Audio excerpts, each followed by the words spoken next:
દિલ્હીમાં ટીમ રાજનાથમાં મોદીનો દબદબો અને અમદાવાદમાં ભાગવતનું હિન્દુઓનું રામ મંદિર માટે તૈયાર રહેવા કરાયેલું આહવાન બંને ઘટનાઓમાં ક્યાંક ને ક્યાંક હિન્દુ હિતની વાત સામે આવી રહી છે। રાજનાથની નવી ટીમની રણનીતિમાં સંઘનો પણ મોટો હાથ છે। રાજનાથની ટીમમાં મોદીના વધેલા કદ પાછળ પણ સંઘનો હાથ હોવાનું ચર્ચાઈ રહ્યું છે। તો બીજી તરફ ફરી એકવાર ભાગવતે રામ મંદિરનો રાગ છેડી 2014ની ભાજપની રણનીતિને સમર્થન આપ્યું છે। ભાગવતનું વીએચપીની હિન્દુ સભામાં રામ મંદિર પર નિવેદન અને મોદીની દિલ્હીમાં દસ્તક, આ બંને ઘટનાઓ ભાજપની મિશન દિલ્હીનો જ એક ભાગ હોવાનું પણ મનાઈ રહ્યું છે।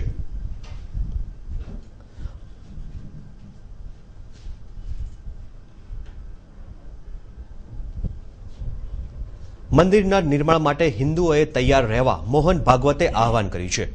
અમદાવાદમાં મળેલી હિન્દુ સંગમ સભામાં વીએચપીના નેતાઓ સહિત હિન્દુ નેતાઓ મોટી સંખ્યામાં હાજર છે। તેવામાં ભાગવતનું આ નિવેદન ઘણું મહત્વનું મનાઈ રહ્યું છે। ભાગવતે સભાને સંબોધતા કહ્યું કે હિન્દુ વિશ્વની નેતાગીરી કરશે। હિન્દુ સંગમ સભામાં બોલતા ભાગવતે કહ્યું કે હિન્દુઓએ રામ મંદિર માટે જપ કરવા તૈયાર રહે।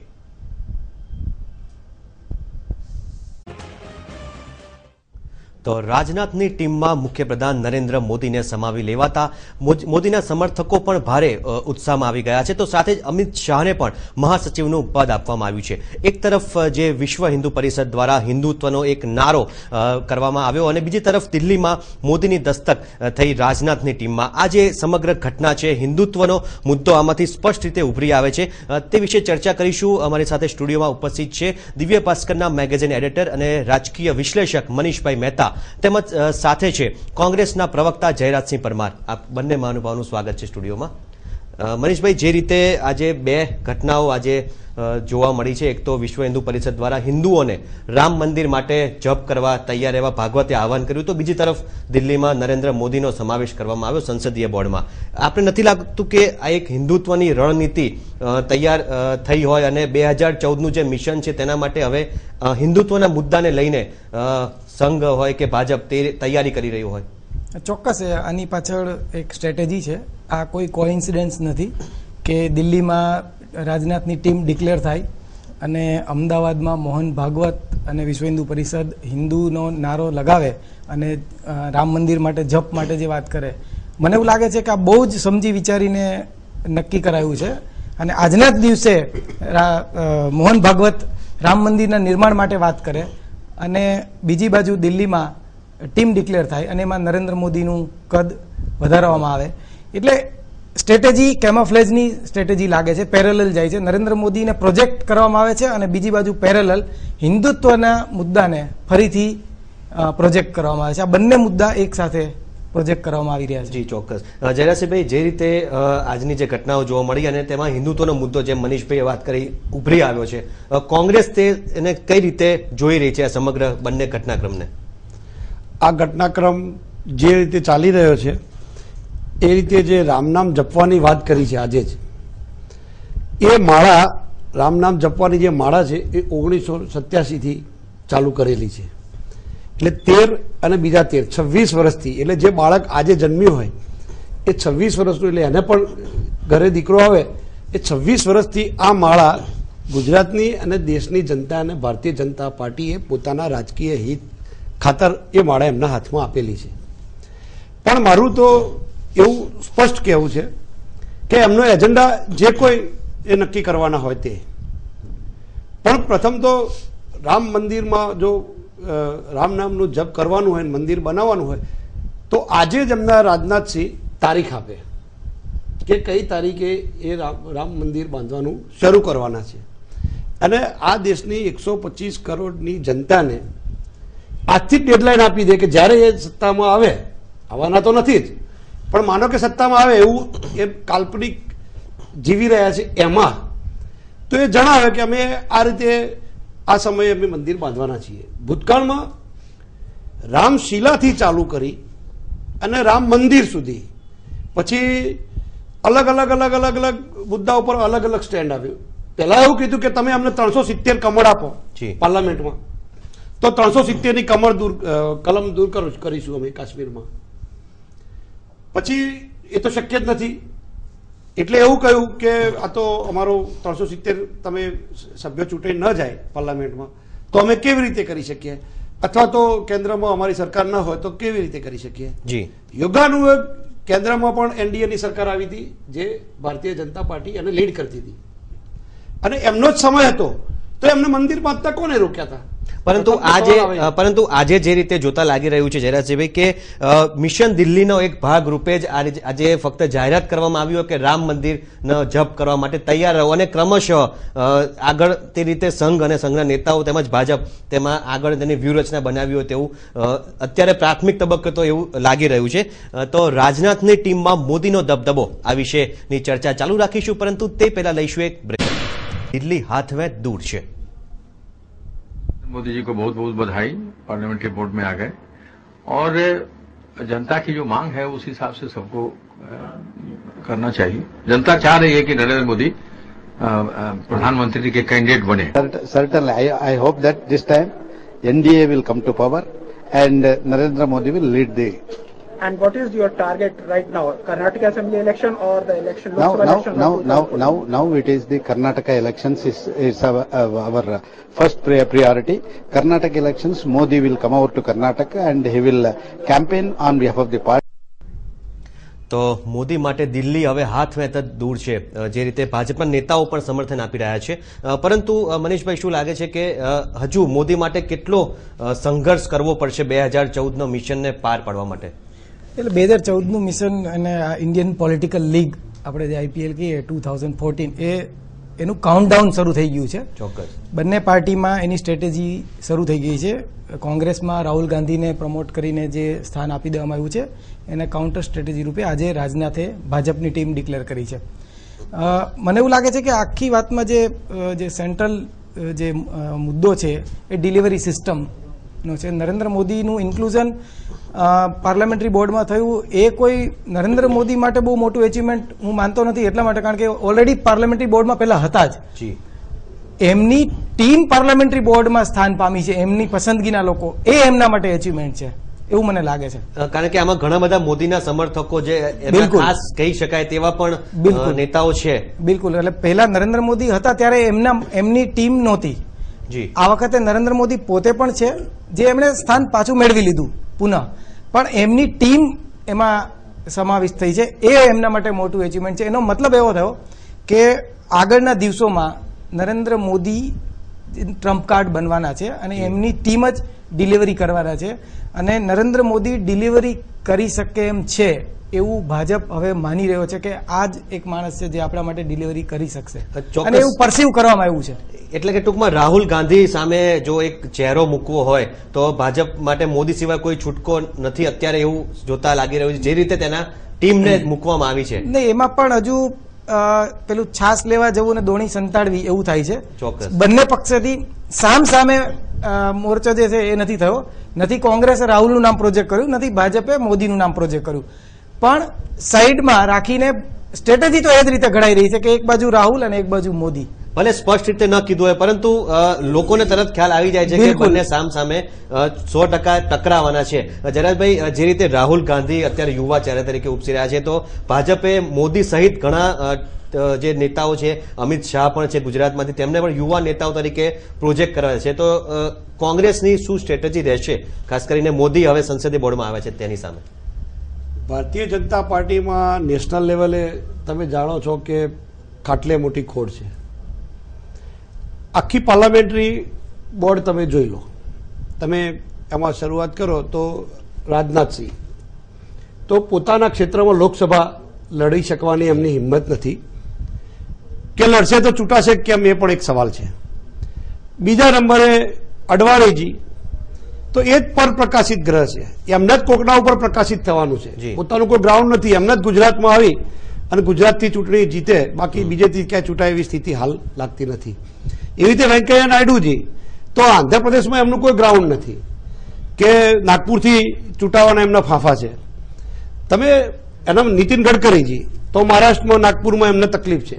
એટલે આખી ભારતીય જનતા પાર્ટીમાં નેશનલ લેવલે નેતાગીરીનો ખૂબ અભાવ છે. વાત બીજી કે આ આખો જે હોબાળો મચાવવામાં આવે છે આ એક સોચી સમજી સાજિશ છે મીડિયાની અને એમની જ, અને એમના લોકો મોદીજીને પ્રોજેક્ટ કરે કે વડાપ્રધાન તરીકે પ્રોજેક્ટ કરે કે હું તો કહું છું યુનાઇટેડ નેશન્સમાં યુનોના પ્રમુખ તરીકે પ્રોજેક્ટ કરે, એમાં અમને કોઈ બહુ ઝાઝો વાંધો હોઈ શકે નહીં. પણ સવાલ એ છે કે વડાપ્રધાનની વાત કરી કેવી રીતે શકાય? આખા દેશમાં 5 રાજ્યોમાં તો એમના મુખ્યમંત્રી છે, બાકી 2માં ભાગીદારી છે. એમાંથી 2 રાજ્યો તો ઓલરેડી એ ગુમાઈ ચૂક્યા છે, એ હિમાચલ પ્રદેશ હોય કે ઉત્તરાખંડ હોય. કર્ણાટક જેવું મોટું રાજ્ય જે એમનું દક્ષિણમાં માત્ર પ્રવેશ દ્વાર છે અથવા હતું એટલા માટે કહું છું કે હવે નજીકના ભવિષ્યમાં મહિનામાં જ ગુમાવવાનું છે. તો તમે આખા દેશના ભારતીય જનતા પાર્ટીના નેતાઓ કે એમના સમર્થકો, આ તો પેલા IPL મેચ જેવું છે, જેમ ચિયરગર્લ ગમે તે ચોખ્ખો છક્કો મારે તો ચિયરગર્લનું કામગીરી એમને સોંપેલી છે કે તમારે ગમે તે કરીને નૃત્ય કરવાનું. એમના જે ટેકેદારો છે એ ચિયરગર્લથી વધારે કંઈ નથી. પણ હું સ્ટેટિસ્ટિકની જ વાત કરું તો 5 રાજ્યો હતા, એમાંથી 3 રાજ્યો તો એ ગુમાઈ ચૂક્યા છે. છેલ્લી વિધાનસભાની ચૂંટણીઓ જે દેશમાં થઈ north ઇસ્ટમાં 180 વિધાનસભામાંથી 1 seat Bharatiya Janata party જીતી છે. એની અગાઉ 8 મહિના પહેલા જે ચૂંટણી થઈ હતી એમાં 724 વિધાનસભાની બેઠકો હતી, એમાંથી 38 વિધાનસભાની બેઠક ભારતીય જનતા પાર્ટી જીતી છે. તો તમે કલ્પના કરી લો કે 1000ની કરતા પણ વધારે 1000 થી 1100ની વચ્ચેની વિધાનસભા બેઠકોમાંથી 100 સીટ પણ ભારતીય જનતા પાર્ટી ન જીતી શકે તો કયા સ્ટેટિસ્ટિકથી વડાપ્રધાનની વાત ચલાવવામાં આવે? પરંતુ એટલા માટે જ કદાચ જે રીતે ગુજરાતના જે વિકાસ પુરુષ તરીકે જે રીતે છાપ ઊભી કરવામાં આવી છે મુખ્યપ્રધાન મોદીની, અને તેને જ અનુલક્ષીને ભાજપે તેને સંસદીય બોર્ડમાં સમાવેશ કર્યો હોય તેવું પણ બની શકે. સંસદીય બોર્ડમાં સમાવેશ કરવો એ ભાજપવાળાને બહુ મોટી વાત લાગતી છે. અમને તો બહુ સામાન્ય ઘટના લાગે છે, કારણ કે અમે તો અમારી ઘટનાઓમાં કોઈ ઢોલ નગારા ટીપતા નથી કે નથી વાજા વગાડતા. એટલા માટે કે આખા દેશમાં કે આખી દુનિયામાં ઇન્ડિયન નેશનલ કોંગ્રેસને આખી દુનિયા જાણે છે. તમે જાણો છો મહાત્મા ગાંધીથી લઈ ગુજરાતના પનોતા પુત્ર માનનીય અહેમદભાઈ પટેલ સાહેબ કે જે વર્ષોથી AICCનું પ્રતિનિધિત્વ કરે છે, જેમ અહીંયા પાર્લામેન્ટરી બોર્ડની વાત થઈ તો એવી રીતે કોંગ્રેસમાં હાઈએસ્ટ પાવર ઓફિસ અથવા પાવર હાઉસ અથવા ડિસિઝન મેકિંગ બોડી જેને કહી શકાય એ કોંગ્રેસ વર્કિંગ કમિટી છે, જેને CWC કહેવામાં આવે છે. તો CWCમાં ગુજરાતનું ખૂબ જ મોટું પ્રતિનિધિત્વ છે. અહેમદ પટેલ સાહેબ તો છે જ, મધુસૂદન મિસ્ત્રી સાહેબ પણ છે, હમણાં અગાઉ ઉર્મિલાબેન પણ હતા, વર્ષો સુધી માધવસિંહ સોલંકી, અમરસિંહ ચૌધરી CWCમાં રહ્યા, એ પહેલા યોગેન્દ્ર મકવાણાભાઈ હતા. એટલે તમે આખું ભારતીય જનતા પાર્ટી પાર્લામેન્ટમાં મોદીજી આયા કે નહીં આયા કે એમને બહુ મોટી વાત લાગશે, કારણ કે અત્યાર સુધી એમને નેશનલ લેવલ એટલે કે કોંગ્રેસ માટે એવી કોઈ મોટી કોઈ નવી ઘટના નથી. એટલા માટે સેક્રેટરી ગુજરાતના 4 છે. જી ચોક્કસ. એટલે ગુજરાતનું તો ખૂબ મોટું પ્રતિનિધિત્વ 6-7 જણા ગુજરાતમાં છે. જી એમાં એક મોદીજી આયા, એમાં આટલા બધા ઢોલ વગાડવાની કઈ મને જરૂર લાગતી કદાચ ભાજપ માટે નવી વાત તો પહેલા કદાચ કોંગ્રેસ માટે આ સામાન્ય 2006માં હતા ગણી શકાય. 7માં પડતા મુકાયા, બાકી 2006માં તો ઓલરેડી હતા જ. તો રાજનાથની ટીમમાં મોદીના જે દબદબો વધ્યો છે તે વિશેની આ ચર્ચા ચાલુ રાખીશું, પરંતુ તે પહેલા ભાજપમાં મોદી રાજ. રાજનાથની ટીમમાં મુખ્યપ્રધાન મોદીનું કદ વધતા કોંગ્રેસના પેટમાં તેલ રેડાયું છે. પ્રદેશ કોંગ્રેસના નેતાઓનું કહેવું છે કે મોદીને બોર્ડમાં સમાવેશ થવાથી કોઈ ખાસ ફરક નહીં પડે, તો બીજી તરફ રાષ્ટ્રીય નેતાઓનું કહેવું છે કે હવે ભાજપ અને મોદી વચ્ચે જ યુદ્ધ ખેલાશે. एक छोटा सा काम मोदी जी को वहां दिया गया तो सारे देश में चर्चा होते हो रही है. मुझे उससे ताज्जुब हो रहा है कि उनकी बात है कि भाई वो किसको क्या काम दे वहां, लेकिन जहां तक प्राइम मिनिस्टर की बात करते हैं तो मैंने बार बार ये कहा है कि हर मुंगेरी लाल को अपना सपना देखने का अधिकार है. टीम बनाई है, उस पे हमारा कोई भी टिप्पणी करना उचित नहीं. भारतीय जनता पार्टी ने अपनी टीम बनाई है, उनको इख्तियार है और हम इस पे कोई टिप्पणी नहीं करेंगे. 2014 दूर है, इस टीम का पहला इम्तिहान कर्नाटका में है. हाँ, साफ जाहिर है कि ये झगड़ा अब बीजेपी और मोदी का है, ये और किसी का कोई झगड़ा नहीं. प्रेशर में आके उनको प्राप्त होगी. તો ભાજપના નેતાઓ માની રહ્યા છે કે જે ટીમ બની છે તેનાથી ચોક્કસ 2014નું મિશન પાર કરવામાં ભાજપને સરળતા રહેશે. મનીષભાઈ, જે રીતે ટીમ બની છે રાજનાથની નવી ટીમ, તેમાં જે ચહેરાઓનો સમાવેશ કરવામાં આવ્યો છે, વરુણ ગાંધીને પણ સમાવાયા છે, તો સ્મૃતિ ઈરાની છે, બલબીર પૂંજ છે, જે ખાસ કહી શકાય મોદીના જે ખાસ સમર્થક કહી શકાય, તેમના સહયોગી નેતાઓ તેવાનો પણ સમાવેશ કરવામાં આવ્યો છે. શું કહેશો આપ? ને એમાં એવું છે કે રાજનાથસિંહની ભૂમિકા આ આખી સિસ્ટમમાં પસંદગીકાર તરીકેની છે કે કેપ્ટન તરીકેની છે એ જરા સમજવું જોઈએ. એ પસંદગીકાર બન્યા છે અને હવે કેપ્ટન ધોની નરેન્દ્ર મોદી છે, ધોની છે આપણી ટીમના જેમ છે એવી રીતે એ રીતે ચાલવાનું છે કે પોતે ધોનીની જગ્યાએ છે, એ એક સમજવા જેવી વાત છે. કારણ કે પસંદગીમાં જેમ તમે વાત કરી એમ કે નરેન્દ્ર મોદીના સમર્થક અથવા એમના ટેકેદાર અથવા એમને અનુકૂળ હોય એ પ્રકારની ટીમ આમાં દેખાય છે. ચોક્કસ. તો સ્વાભાવિક રીતે જ નરેન્દ્ર મોદીની આગેવાનીમાં આ ટીમે રમવાનું છે એવું માની લેવામાં આવે. અને એમાં તમે જે વાત કરી વરુણ ગાંધી, બલબીર પૂંજ, સ્મૃતિ ઈરાની, મીનાક્ષી લેખી, આ બધામાં 2-3 વસ્તુ મને એવું લાગે છે કે આમાં પ્રાદેશિક કોમ્બિનેશન પણ ધ્યાનમાં રાખવામાં આવ્યું છે, જેન્ડર ને પણ ધ્યાનમાં રાખવામાં આવી છે, મહિલાઓને પણ સમાવેશ કરવામાં આવ્યો છે, ખાસ કરીને યુવાનો, તમામ જે ટીમ છે યુવાનો અને અનુભવ, એક્સપિરિયન્સ અને યુથ બંનેનું સારું મિક્સિંગ દેખાય છે, જે આગામી ચૂંટણીમાં 2014માં તમામ મદાર જે કહેવાય એ યુથ ઉપર છે અને મહિલા વોટર ઉપર પણ રહેવાનો છે. એટલે કે રાહુલ ગાંધી સામે સીધું નિશાન તાકવા માટે અથવા સીધી સ્પર્ધા માટે આ ટીમ ચોક્કસ બનાવાઈ હોય તેને લક્ષ્યમાં રાખી. બિલકુલ એ પ્રકારે કોમ્બિનેશન આમાં બનાવવામાં આવ્યું છે અને મને લાગે છે કે પ્રમાણમાં ઘણું સારું કોમ્બિનેશન એમણે બનાવ્યું છે. હવે અગેન વાત એ આવીને ઉભી રહે છે કે આ ટીમ નરેન્દ્ર મોદીની આગેવાનીમાં કેટલું ડિલિવરી કરી શકે છે. That is remain to be seen કે એ હવે કેટલું કરશે, પરફોર્મ કેટલું કરશે. કારણ કે આમાં સંગઠનનું બહુ જ મોટું કામ છે. અને મારી દ્રષ્ટિએ સૌથી જો વધારે નવાઈવાળી વાત હોય એ છે કે અમિત શાહની આમાં એન્ટ્રી થઈ છે મહાસચિવ તરીકે, અને જે સંગઠન માટે ખૂબ જાણીતા છે. ગુજરાતમાં સંગઠનમાં એમણે ઘણું કામ કર્યું છે. એમની સામે કેસ પેન્ડિંગ છે અને છતાં એમને મહાસચિવ તરીકે એમની નિમણૂક થઈ છે. એ બહુ નવાઈવાળી વાત છે અને એમનો સંગઠનમાં ઉપયોગ કરવામાં આવશે એવું દેખાય છે. અને નરેન્દ્ર મોદી અને અમિત શાહની જોડીએ જે ગુજરાતમાં કામ કર્યું છે એ જોડી હવે નેશનલ લેવલે કામ કરશે એવું આમાં એક સંકેત એ પણ છે કે આ બંનેની જોડી નેશનલ લેવલે કામ કરશે. અને તેને લક્ષ્યમાં લઈને જ રાજનાથે બંનેનો સમાવેશ બિલકુલ કર્યો છે. જરાસિંહભાઈ, જે રીતે કોંગ્રેસના આપના પક્ષના નેતાઓ કહી રહ્યા છે કે મોદી માટે દિલ્હી હજુ દૂર છે, હસીન સપનાઓ જોઈ રહ્યા છે, પરંતુ આ જે ટીમ અને તેમાં ખાસ કરીને જે યુવાનો સમાવેશ કરવામાં આવ્યો છે, તો રાહુલ ગાંધી સામેની સીધી સ્પર્ધા છે, કઈ રીતે આગામી દિવસોમાં કોંગ્રેસ માટે એક પડકાર બની નહીં રહે? કોંગ્રેસ માટે પડકાર બનવાનો તો કોઈ સવાલ જ એટલા માટે નથી કે કોંગ્રેસ આને બહુ ગંભીરતાથી લેતી નથી. એટલા માટે કે એમનો સંગઠનનો પોતાનો વિષય છે. સવાલ જો કોંગ્રેસ અને ભાજપના પરિપ્રેક્ષમાં તમે જોવાની વાત કરો તો રાજકીય રીતે કોઈ એમનો મેળ ખાવાનો નથી. પીએમની વાત તો દૂર રહી, પણ આ માત્ર ને માત્ર ખુશામત ખોરોનામાં સમાવે એવું મને લાગે છે. એટલા માટે કહું છું કે જે જમીન સાથે જોડાયેલા નેતાઓ છે, જે પ્રજા સાથે સંપર્ક ધરાવવાવાળા નેતાઓ છે, જેમ કે છત્તીસગઢમાં રમણસિંહ છે,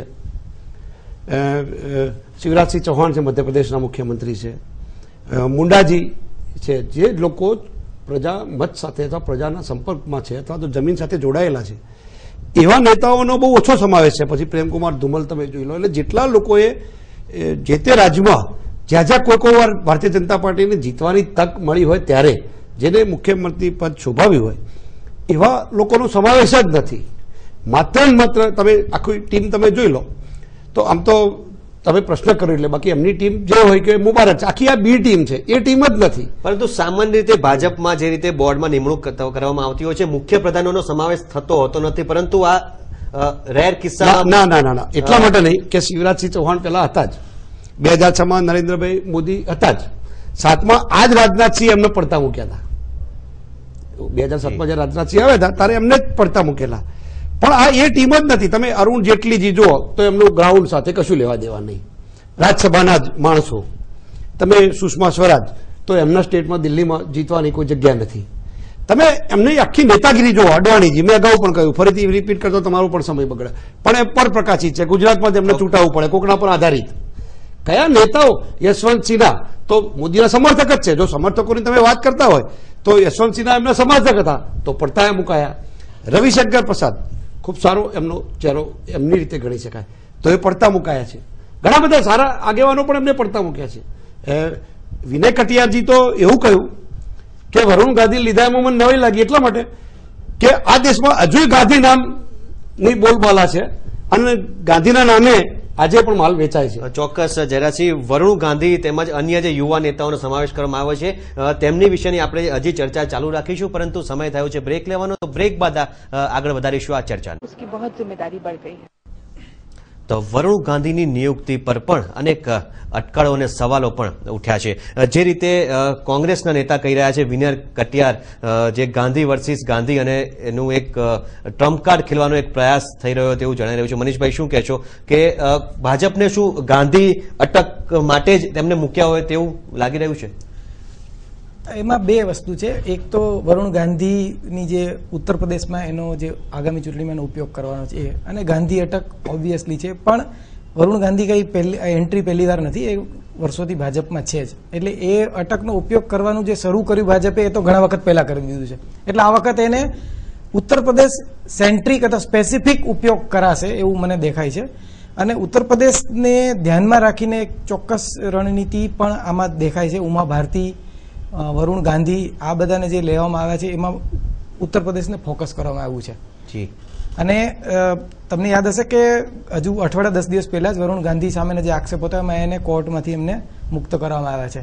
અને એ આક્ષેપો એવા જ પ્રકારના હતા જે એમને ઉત્તર પ્રદેશમાં એમને જે પ્રકારની રણનીતિ ઘડવાની છે અને ઉમા ભારતી અને વરુણ ગાંધીનું કોમ્બિનેશન ઉત્તર પ્રદેશમાં એ લોકો ગાંધી અટક અને ઉમા ભારતીની ઇમેજ, આ બંને કોમ્બિનેશનથી ઉત્તર પ્રદેશની રણનીતિ આ ટીમમાં દેખાય છે મને. જયરાજસિંહ, લાગે છે ગાંધી અટક વગર ભાજપને પણ ચાલે એવું નથી? એટલા માટે ના ચાલે, મેં અગાઉ જ કહ્યું અને એમના ભારતીય જનતા પાર્ટીના નેતા વિનય કટિયારજીએ પણ કહ્યું છે અને મનીષભાઈએ બહુ સારી વાત કરી. એટલે વરુણ ગાંધી નામનો જે ચેક હતો એ ઓલરેડી બેંકમાં ભરી નાખીને એને એનકેસ કરી લીધો છે અને તમે જાણો છો ચેક એકવાર ભરી ગયા પછી બીજી વાર ના ભરી શકાય. એટલે એમની જે એનકેસ કરવાનો હતો એ તો કરી લીધો છે, એનો લાભ હવે ફરીથી તો એમને મળવાનો જ નથી ગાંધી અટકનો. પણ ગાંધીના નામની બ્રાન્ડ જ વેચાય છે આ દેશમાં. મહાત્મા ગાંધી હોય કે ઇન્દિરા ગાંધી હોય કે રાજીવ ગાંધી હોય, સોનિયા ગાંધી હોય કે રાહુલ ગાંધી હોય, ગાંધી નામની બ્રાન્ડ આ દેશમાં વેચાય છે. અને એટલા માટે વેચાય છે કે અમે કોઈ ગિમિક્સ કરીને કે મીડિયાના પ્રોપેગન્ડા કરીને કે ગાંધી નામની બ્રાન્ડ ઊભી કરી નથી, ગોળીઓ ખાઈને બ્રાન્ડ ઊભી કરેલી છે. શહીદી વહોરીને આ ગાંધીની બ્રાન્ડ ઊભી થઈ છે. ગાંધીની બ્રાન્ડ ઊભી કરતા કરતા મહામૂલા નેતાઓ એટલે ઇન્દિરાજી હોય કે રાજીવજી હોય એમને પોતાના પ્રાણ નશાવર કર્યા છે, એમના જીવ ગુમાયા છે, ત્યારે ગાંધી બ્રાન્ડ ઊભી થઈ છે. એટલે ગાંધીની બ્રાન્ડ તો વેચાવાની જ છે અને એની એનકેસ વરુણ ગાંધી કરે તો એ એનો બ્રધર જ છે એટલે કરી જ શકે, એમાં ના હોઈ શકે, પણ ચેક વપરાઈ ગયેલો છે. પરંતુ મનીષભાઈ, અહીંયા સવાલ એ થાય છે કે રાહુલ ગાંધીએ યુપીના ઇલેક્શનમાં ખાસ કંઈ ઉકાળી શક્યા નહોતા, તેમનું હોમ ગ્રાઉન્ડ હોવા છતાં પણ. તો બીજી તરફ વરુણ ગાંધી ભાજપમાં ખાસ કરીને સંસદીય બોર્ડમાં આવીને કોઈ ખાસ ઉકાળી શકશે કે કેમ, એક સવાલ થાય છે. નહીં, સંસદીય બોર્ડમાં એમને લેવા પાછળનો હેતુ એ છે કે મેં તમને અગાઉ કહ્યું, ઉત્તર પ્રદેશ સેન્ટ્રિક જ એમનું ફોકસ છે. વરુણ ગાંધીનો ઉપયોગ ઉત્તર પ્રદેશમાં જ કરવાનો છે અને ઉમા ભારતીની સાથે એક જોડી બનાવીને એક કામ કરવાનું છે અને વરુણ ગાંધી ત્યાંથી સાંસદ પણ છે. પરંતુ જે રીતે રાહુલ ગાંધીનું જો જાદુ ન ચાલ્યો ઉત્તર પ્રદેશમાં, તો વરુણ ગાંધીનો ચાલશે? એ કેવું હજુ બહુ વહેલું છે અને બહુ મુશ્કેલ પણ છે, કારણ કે ગાંધી અટક ઉત્તર પ્રદેશમાં હવે કેટલી ચાલે એ તો આવનારા સમયમાં જ કહેશે. જી ચોક્કસ. તો યુપીમાં વરુણ વર્સિસ રાહુલ થશે એવું લાગે છે કોંગ્રેસને? વરુણ વર્સિસ રાહુલ તો કેવી રીતે થાય? તમે દેશના છેવાડાના છેવાડે ડાંગ આહવાથી જાઓ કે આસામના કોઈક જંગલમાં જાઓ કે છત્તીસગઢના જંગલમાં જાઓ, કાશ્મીરની ખીણમાં જાઓ કે રામેશ્વર જાઓ, આખા દેશમાં કોઈ પણ જઈને પૂછો, આટલા નાના છોકરાને કે જેને સ્કૂલમાં ના ગયું હોય એને પૂછો કે રાહુલ ગાંધી કોણ છે, તો તમને કહે છે કે રાહુલ ગાંધી એ રાજીવ ગાંધી અને સોનિયા ગાંધીનો દીકરો છે.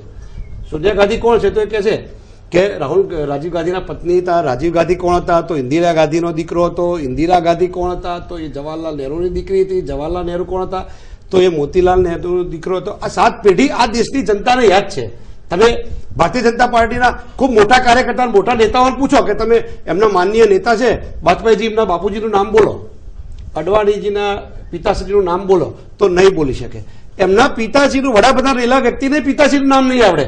અને આ દેશની 125 કરોડની જનતાને તમે આટલા નાના બાળકને પૂછો 7 પેઢી યાદ છે. ચોક્કસ, પરંતુ ઘણી વખત કોંગ્રેસમાં પરિવારવાદને કારણે જ કોંગ્રેસને હાર મળતી હોય છે. પરિવારવાદના હાર કરવાનો સવાલ જ નથી. જયારે સોનિયા ગાંધીએ 98માં પદાર્પણ કર્યું ત્યારે જે સ્થિતિ કોંગ્રેસની હતી એ તમે જાણો છો. એના પછી 16 રાજ્યોમાં કોંગ્રેસના મુખ્યમંત્રી થયા હતા. ચૂંટણીઓ આવતી જાય, હારજીત થયા કરે, પણ જયારે સોનિયા ગાંધી 98માં કોંગ્રેસ પ્રેસિડેન્ટ થયા ત્યારે જે સ્થિતિ કોંગ્રેસની હતી એના પછી સળંગ 16 રાજ્યોમાં કોંગ્રેસે જીત મેળવી હતી. અને બીજું કહું કે આખી કોંગ્રેસ, ભારતીય જનતા પાર્ટીમાં તો કેટલા પ્રશ્નો છે, કેટલા ડખા છે એ તો હજુ હવે આવશે. હજુ તો હવે શરૂઆત થશે. કારણ કે અત્યાર સુધી શું હતું કે દરેકને એવું હતું કે મારો સમાવેશ થશે. હજુ તો શત્રુઘ્ન સિંહા બાકી છે, બીજા કેટલાય નેતાઓ એવા બાકી છે કે જેઓ રાહ જોતા હતા કે રાહ જોઈએ. હવે વાત પૂરી થઈ ગઈ છે, એટલે હવે શરૂઆત થશે. પણ એવું અમારે ત્યાં નથી. અમારે ત્યાં 1, 2, 3, 4 ને 5, 7 એવા કોઈ પાવર સેન્ટરો નથી. અમારે ત્યાં તો જે નિર્ણય સોનિયા ગાંધીથી થાય અને એટલા માટે થાય કે અમારા કોંગ્રેસના પ્રમુખ છે, ઓનરેબલ પ્રેસિડેન્ટ છે, એટલે એ જે નિર્ણય કરે એ નિર્ણય માન્ય જ હોય. અને આ તમે પાર્લામેન્ટરી બોર્ડની વાત કરી, તમે કોંગ્રેસની પાર્લામેન્ટરી બોર્ડની સૂચિ જોઈ છે ખરી?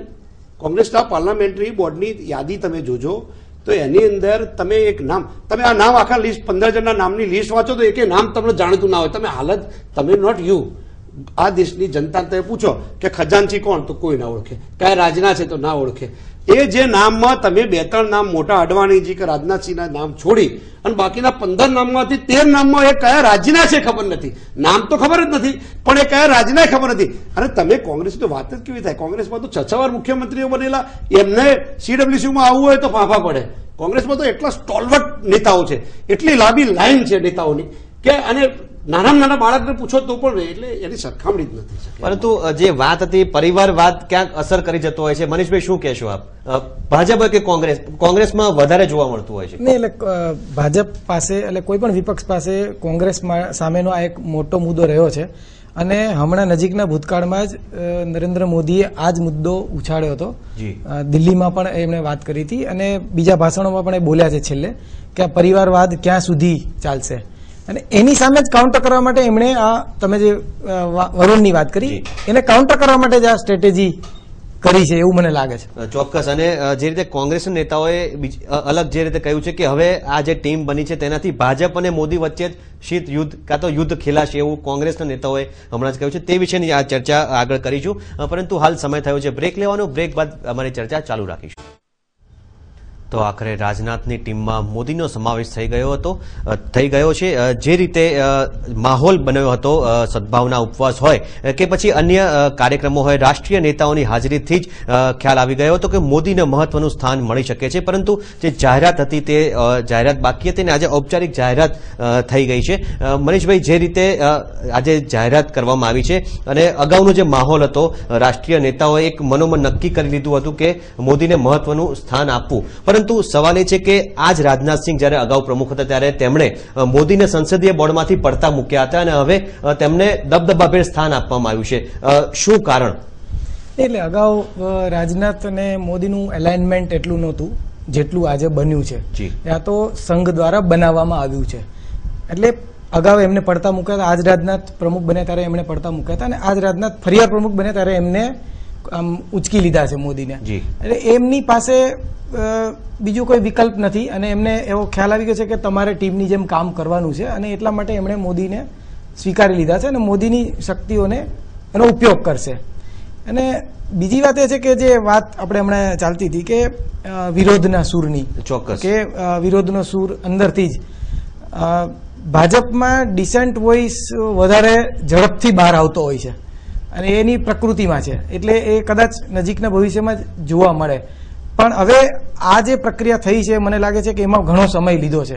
એટલે ઘણા બધા લોકો સાથે કન્સલ્ટેશન કરીને રાજનાથે એ કામ પહેલા પૂરું કરી દીધું છે અને જેટલા લોકો વિરોધનો સૂર આપી શકે એવા લોકોને કદાચ સમજાવી દેવામાં આવ્યા હશે. તેમ છતાંય વિરોધનો સૂર આવે એવી પૂરી શક્યતા છે. જેમ વિનય કટિયારાજે થોડો વિરોધ પ્રદર્શિત કર્યો છે, આગળના દિવસોમાં કદાચ આપણને જોવા મળશે. પણ ટીમ નક્કી છે. આ જ ટીમે મેચ રમવાની છે 2014માં, એ નક્કી થઈ ગયું છે, એ ડિફાઇન થઈ ગયું છે. રોલ ઓલમોસ્ટ ડિફાઇન છે કે આ ટીમના કયા મેમ્બરે શું કરવાનું છે.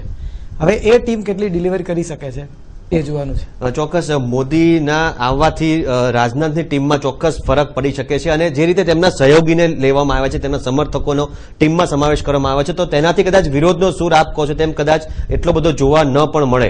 પરંતુ મોદીને સાથે લઈને રાજનાથે તો તેની ટીમ તૈયાર કરી દીધી અને 2014નું મિશન માટેની એક જે બ્યુગલ ફૂંકી દીધું કહી શકાય. જયરાજસિંહ, કોંગ્રેસની શું તૈયારી, કોંગ્રેસની ટીમની તૈયારી શું રહેવાની આ ટીમ સામે? હવે આ તો જે મોદીજીને વાત આવી કે મોદીજી વર્સિસ ભાજપ થવાનું છે, એ તો નિશ્ચિત છે. પરંતુ ચીગડા તો બેસને ભારે ચોક્કસ એ પક્ષમાં થાય કે ન થાય, પરંતુ કોંગ્રેસની ખાસ ભાજપ સામે હવે કઈ રણનીતિ બનાવવી પડશે નવી? કોંગ્રેસને ભાજપ માટેની કોઈ સ્પેશિયલ રણનીતિ બનાવવાની જરૂર જ નથી. એટલા માટે કે કોંગ્રેસ અડધા દેશમાં તો ભાજપ સામે લડતું જ નથી. પહેલા તો ભારતીય જનતા પાર્ટી વાળાએ બરાબર સમજવું પડશે કે કોંગ્રેસની અડધા દેશમાં, એટલે 28 કે 30 રાજ્યો એમાંથી અડધા દેશમાં તો કોંગ્રેસે ભાજપ સામે લડવાનું જ નથી. એમને કેરાલામાં ભાજપ સામે લડવાનું નથી, એમને કાશ્મીરમાં ભાજપ સામે લડવાનું નથી, એમને આસામમાં ભાજપ સામે લડવાનું નથી, નોર્થ ઇસ્ટના એક સ્ટેટમાં ભાજપ સામે લડવાનું નથી. એટલે ભાજપની સામે કોંગ્રેસની લડાઈ જ નથી. કોંગ્રેસ સીધી લોકસભાની ચૂંટણી લડવાની છે. કોંગ્રેસ વર્ષોથી લડતી આવી છે. કોંગ્રેસે તો 400 ઉપર બેઠકો મેળવી અને આ દેશ પર શાસન કર્યું છે. 2004માં જયારે સત્તા મેળવી અને યુપીએ 1 થયું, એના પછી 2009માં એના કરતા પણ વધારે બેઠકો મળી હતી. એટલે કોંગ્રેસે ભાજપ સામે લડવાનું છે. એ વાત પણ અત્યારે જો આખા દેશના પરિપ્રેક્ષમાં કે સ્ટેટિસ્ટિક પ્રમાણે જોઈએ તો લડવાની થતી નથી. કારણ કે અડધા દેશમાં તો ભારતીય જનતા પાર્ટી પોતાનો સિમ્બોલ જ ફાળવતી નથી. 544 બેઠક હોય તો એમાંથી માંડ 350ની કે 370ની આસપાસ તો એ કમળ આપે જ છે. એટલે ભારતીય જનતા પાર્ટીની કોંગ્રેસની સામે લડાઈ નથી. કોંગ્રેસની લડાઈ તો ક્યાંક યુપીમાં મુલાયમસિંહ સાથે હોય, ક્યાંક માયાવતી સાથે હોય, એમને આંધ્રપ્રદેશમાં તો નાયડુ સાથે હોય. ત્યાં ભારતીય જનતા પાર્ટીનું શું છે આંધ્રપ્રદેશમાં? એવી રીતે તમે કર્ણાટક જુઓ તો પછી આગળ જાઓ તો કેરાલામાં કશું નથી, તામિલનાડુમાં તો લડાઈ જયલલિતા સામે થાય કે ડીએમકે. પરંતુ ભારતીય જનતા પાર્ટી તો લડાઈમાં જ નથી. ચોક્કસ, પરંતુ એનડીએ સાથેની લડાઈ વાત કરી શકાય કે ભાજપ સાથેની ગણો, પરંતુ આખરે લક્ષ્ય છે લોકસભા 2014નું. એટલા માટે કે એનડીએમ જે સાથીઓ હતા, તમે થોડો આગળ ભૂતકાળમાં જતા રહો તો એનડીએ સાથે જ્યારે એનડીએની સરકાર હતી અને એમની સાથે જે હતા એમાં ચંદ્રબાબુ નાયડુ ઓલરેડી છોડી ચૂક્યા છે. રામવિલાસજી હતા તો એ સૌથી પહેલા છોડી નીકળી ગયા હતા. જયલલિતા હતા તો એ પહેલા નીકળી ગયા હતા. આજ મમતાજી એમની સાથે હતા તો નીકળી ગયા હતા. હવે નીતિશ કુમાર બિલકુલ કૂદવાની તૈયારીમાં છે. જેવું અહીંથી જાહેરાત થાય કોઈક નામની એટલે નીતિશ કુમાર કૂદવાની તૈયારીમાં છે. પછી પંજાબમાં એમના જે સાથી પક્ષો છે એ અસમંજસમાં છે. એટલે એમની સાથે અત્યારે કોને બેસાડવાની કોને બેસવું એ પ્રશ્ન છે. કારણ કે સાથે બેસી અને એમના સ્થાનિક સૌના રાજ્યોમાં સર્વાઈવલનો પ્રશ્ન. ચોક્કસ તે રણનીતિ નક્કી થશે. પરંતુ જે રીતે ટક્કરની વાત છે, મનીષભાઈ શું કહેશો? ભાજપ અને કોંગ્રેસની કઈ રીતની હવે ટક્કર રહેવાની? હવે જે ટક્કર છે એ મને લાગે છે કે એલાયન્સ પાર્ટનર શોધવાની ટક્કર છે. કયા એલાયન્સ પાર્ટનર કોની સાથે જાય છે? આજે જે જાહેરાત થઈ એમાં એક ટેસ્ટિંગ એ પણ છે કે જેડીયુનું વલણ કેવું છે, મુલાયમનું વલણ કેવું રહેશે, એના પણ આમાં સંકેતો એ લોકો મેળવવાની કોશિશ કરી રહ્યા છે. એટલે એક ટેસ્ટિંગ પણ છે કે નરેન્દ્ર મોદીનું ઇન્ક્લુઝન અને એમની ટીમનો દબદબો જે રાજનાથની ટીમમાં થયો નરેન્દ્ર મોદીના સમર્થકોનો, એનાથી નીતિશ કુમાર અને જેડીયુ કેવું સ્ટેન્ડ લે છે એ પણ આનાથી ટેસ્ટ થઈ જશે. એટલે આવનારો સમય છે એ મારી દ્રષ્ટિએ ટક્કર એલાયન્સ પાર્ટનર શોધવા માટેની જે છે કે સાઉથમાં જે વાત કરી કે ડીએમકે નારાજ છે તો જયલલિતા એ નરેન્દ્ર મોદીને સપોર્ટ કરે છે. એક યેદુરપ્પાનું આજે નિવેદન આવ્યું છે કે નરેન્દ્ર મોદીને પહેલા લાવવા જોઈતા હતા પહેલા. એનો મતલબ એવો થાય કે જો કદાચ મોદીને લાવ્યા હોત પહેલા તો હું કદાચ ભાજપની બહાર જાત જ નહીં. એટલે એમનો જે આંતરિક જે પ્રશ્ન હતો એ કદાચ થયો જ ન હોત એવું એમનું કહેવાનો મતલબ છે. એટલે એ બધું એની સામે સદાનંદ ગૌડાને આજે એમણે નવી ટીમમાં લીધા પણ છે. એટલે આંધ્ર છે, કર્ણાટક છે, તમિલનાડુ છે, યુપી છે, બિહાર છે, આમાં જે એલાયન્સ પાર્ટનર બંને પક્ષોને કોંગ્રેસ અને ભાજપ બંને જે મુખ્ય પક્ષો જે છે એ બંનેને નવા સાથી પક્ષો શોધવાની એક નવું એલાયન્સ ઊભું કરવાની સૌથી મોટી એમના માટે ચેલેન્જ છે. અને તેના માટેનો આ હવે સમયગાળો હવે શરૂ થઈ રહ્યો છે. જે રીતે ટીમ બની ત્યારબાદ હવે સમયગાળો શરૂ થઈ રહ્યો છે, કોણ આવે છે કોણ જાય છે. તો આ વિશે ચર્ચા ચાલુ રાખીશું અને તે પહેલા સમય થયો છે બ્રેક લેવાનો અને બ્રેક બાદ વાત કરીશું અમિત શાહને જે રીતે મહાસચિવનું સ્થાન આપવામાં આવ્યું છે તો મનીષભાઈ, જે રીતે અમિત શાહને મહાસચિવનું સ્થાન આપવામાં આવ્યું છે, તેમના સામે જે રીતના કોર્ટ કેસ છે અને તો પણ સ્થાન આપવામાં આવ્યું છે, કઈ રીતે ખાસ કરીને આને કઈ રીતે આપ જોઈ રહ્યા છો તેમના સ્થાન મળવાની ઘટનાને? બે વસ્તુ છે. એક તો એમનું સ્થાન એમના મેરિટ ઉપર છે કે બહુ કુશળ સંગઠનકાર છે અને ગુજરાતમાં લગભગ છેલ્લી 5-7 ચૂંટણીઓમાં સંગઠનકાર તરીકે એમણે બહુ કામ કર્યું છે. બીજું છે કે મોદી સાથેનું એમનું ટ્યુનિંગ એ બહુ એમનું પરફેક્ટ છે અને જોડી તરીકે એમણે કામ કર્યું છે, મેં અગાઉ કહ્યું. અને ત્રીજી વાત જે મને આમાં એવું લાગે છે, આમાં એક મેસેજ પણ છે કે નરેન્દ્ર મોદીનું જે અમિત શાહ વિશેનું જે સ્ટેન્ડ હતું પહેલા, એને નેશનલ લેવલે એને પેલું મળ્યું છે.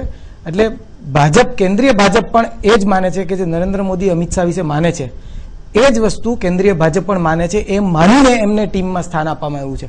એટલે એ એલાઇનમેન્ટ કરવામાં નરેન્દ્રભાઈ સફળ રહ્યા છે કે અમિતભાઈની જે ભૂમિકા, જે શંકાસ્પદ જે એના વિશે સવાલો થાય છે એમાં એ નિર્દોષ છે એવું વારંવાર જે કહેતા હોય છે એ કેન્દ્રીય નેતૃત્વને પણ સમજાવી શક્યા છે અને ટીમમાં સ્થાન અપાવી શક્યા છે. અને મારે જો આમાં ડિલિવરી કરવાની હોય તો અમિતભાઈની જરૂર પડશે એવું પણ એ કન્વિન્સ કરી ચૂક્યા છે. એટલે કે કોર્ટમાંની કાર્યવાહી તો ચાલુ રહેશે, પરંતુ અમિત શાહની જરૂર ચોક્કસ છે અને મુખ્યપ્રધાનને પણ જરૂર છે અને રાષ્ટ્રીય નેતાગીરીને પણ જરૂર, તેવું સમજાવવામાં તેઓ સફળ થયા. કોંગ્રેસ અમિત શાહની જે વરણી થઈ છે તેને કઈ રીતે જુએ છે?